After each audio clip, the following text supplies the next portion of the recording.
ಮುಸಲ್ಮಾನರಿಗೆ ಮಾರ್ಬಿಡೋದು ಒಳ್ಳೇದು ಅಂತ ನನಗನ್ಸುತ್ತೆ. ಇವ್ರ ನಡವಳಿಕೆ ಪೂರ ಕಾಂಗ್ರೆಸ್ಸಿನ ನಡವಳಿಕೆ ಯಾರಿಗೂ ನೆಮ್ಮದಿ ತರ್ತಾ ಇಲ್ಲ.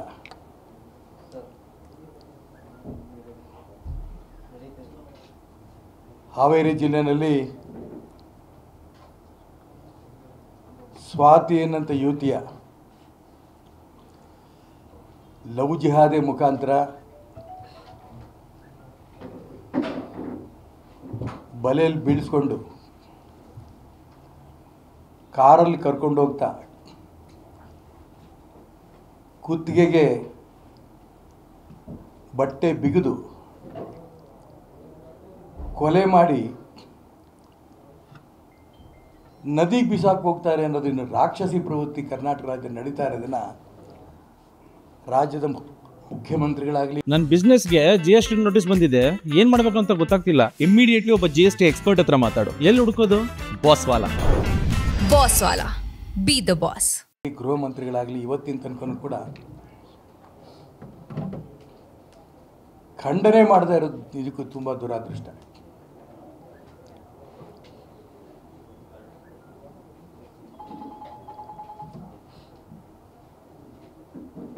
ಮಾತೆತ್ತಿದ್ರೆ ನೀವು ಮುಸಲ್ಮಾನ್ ವಿರೋಧಿ ಅಂತಾರೆ. ಆ ಸ್ವಾತಿ ನಿಮ್ಮ ಮಗಳೇ ಆಗಿದ್ದಿದ್ರೆ ಏನು ಮಾಡ್ತಿದ್ರು ಮುಖ್ಯಮಂತ್ರಿಗಳು ಮತ್ತು ಗೃಹ ಮಂತ್ರಿಗಳು ಕೇಳೋಕ್ಕೆ ಇಷ್ಟಪಡ್ತೇನೆ. ಮತ್ತು ಎಷ್ಟರ ಮಟ್ಟಿಗೆ ಅಂತಂದರೆ ಸ್ವಾತಿ ಯಾವತ್ತು ಮಾಸೂರಿಂದ ಕಾಣೆ ಆಗಿದ್ಲು ಅವತ್ತೇ ಪೊಲೀಸ್ ಸ್ಟೇಷನಲ್ಲಿ ಹೋಗಿ ಕಂಪ್ಲೇಂಟ್ ಕೊಟ್ಟಿದ್ದಾರೆ, ನಮ್ಮ ಹುಡುಗಿ ಕಾಣೆ ಆಗಿದ್ದಾಳೆ ಅಂತ. ಸ್ವಾತಿ ತಂದೆ ಇಲ್ಲ, ತಾಯಿನೇ ಸಾಕಿ ಬೆಳೆಸಿದಂಥ ಆ ತಾಯಿ ಪರಿಸ್ಥಿತಿನ ಮುಖ್ಯಮಂತ್ರಿಗಳಾಗಲಿ ಗೃಹ ಮಂತ್ರಿಗಳಾಗಲಿ ನಿಮ್ಗೆ ಆ ಸ್ಥಿತಿ ಬಂದಿದ್ರೆ ನೀವೇನು ಮಾಡ್ತಿದ್ರಿ?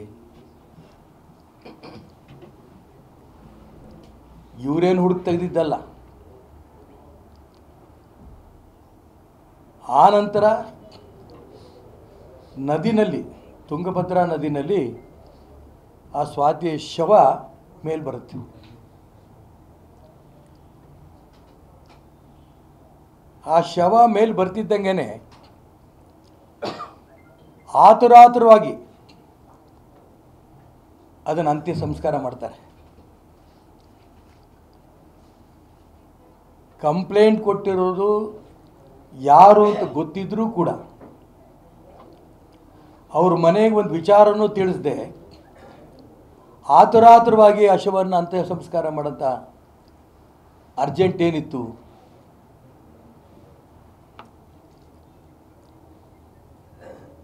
ಇದು ಇಡೀ ಕರ್ನಾಟಕ ರಾಜ್ಯದ ಜನ ತಲೆ ತಗ್ಸಂಥ ಒಂದು ವಿಚಾರ. ನಾನು ಮುಖ್ಯಮಂತ್ರಿ ಗೃಹ ಮಂತ್ರಿ ಅಷ್ಟಕ್ಕೆ ಕೇಳೋಕ್ಕೆ ಇಷ್ಟಪಡಲ್ಲ. ನಾನು ಮುಸಲ್ಮಾನ್ ಹಿರಿಯರು ಕೇಳೋಕ್ಕೆ ಇಷ್ಟಪಡ್ತೇನೆ. ನಿಮ್ಮ ಮುಸ್ಲಿಂ ಒಬ್ಬ ಹೆಣ್ಮಗಳನ್ನು, ಯುವತಿಯನ್ನು ಯಾರೋ ಒಬ್ಬ ಹಿಂದೂ ಯುವಕ ಈ ರೀತಿ ಪ್ರೀತಿ ಮಾಡ್ದಂಗೆ ಮಾಡಿ ನೇಣು ಹಾಕಿ ಸಾಯಿಸಿ ನದಿನಲ್ಲಿ ಬಿಸಾಕಿದ್ದಿದ್ರೆ ಇಡೀ ರಾಜ್ಯ ಬೆಂಕಿ ಹಚ್ಚಿಬಿಡ್ತಿದ್ರಲ್ಲ ನೀವು. ನಿಮಗೆ ರಕ್ಷಣೆ ಸಿಗೋದು ಮತ್ತೆ.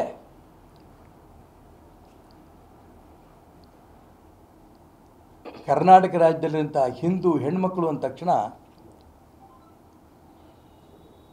ಬೆಲೆನೇ ಇಲ್ದಂಗೆ ಆಗೋಗಿದೆ.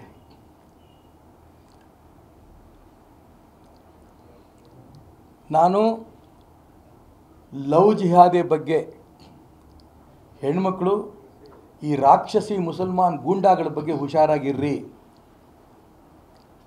ಇದು ಒಂದು ಪ್ರಾರ್ಥನೆ. ಎರಡನೆಯದು, ರಾಜ್ಯ ಸರ್ಕಾರ ಈ ರೀತಿ ಯಾರು ಲವ್ ಜಿಹಾದೆ ಮುಖಾಂತರ ಕೊಲೆ ಮಾಡ್ತಾರೋ ಹೆಣ್ಮಕ್ಳು, ಹಿಂದೂ ಹೆಣ್ಮಕ್ಳನ್ನ, ಅವ್ರನ್ನ ಗುಂಡಿಟ್ಟು ಕೊಲ್ಲಂತ ಒಂದು ಕಾನೂನು ತಗೊಂಬನ್ನಿ.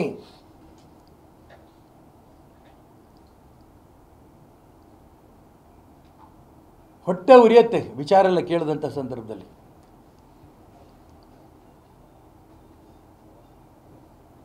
ನಾನು ನಾಳೆ ನಮ್ಮ ತಂಡ ಎಲ್ಲ ನಾವು ಅಲ್ಲಿಗೆ ಮಾಸೂರಿಗೆ ಹೋಗ್ತಾ ಇದ್ದೀವಿ, ಅವ್ರ ಮನೆಗೆ ಸಾಂತ್ವನ ಹೇಳಕ್ಕೆ ಹೋಗ್ತಾ ಇದ್ದೀವಿ. ಇವತ್ತು ಮಾಸೂರು ಬಂಧನ ನಾಗರಿಕರು ಕರೆದಿದ್ದಾರೆ.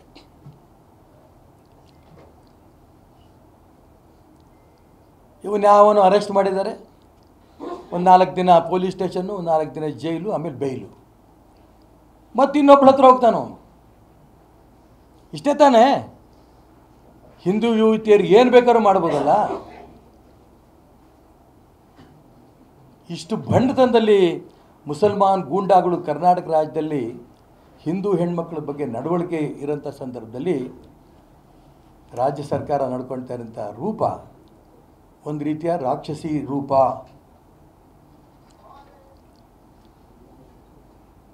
ನಿಮ್ಗೆ ಇದೇ ಆನಂದ ಅಂದರೆ ಮಾಡಿಬಿಡಿ, ಅದಕ್ಕೋಸ್ಕರ ಮುಸಲ್ಮಾನರಿಗೆ ಕರ್ನಾಟಕ ರಾಜ್ಯವನ್ನು ಮಾರಿಬಿಡಿ.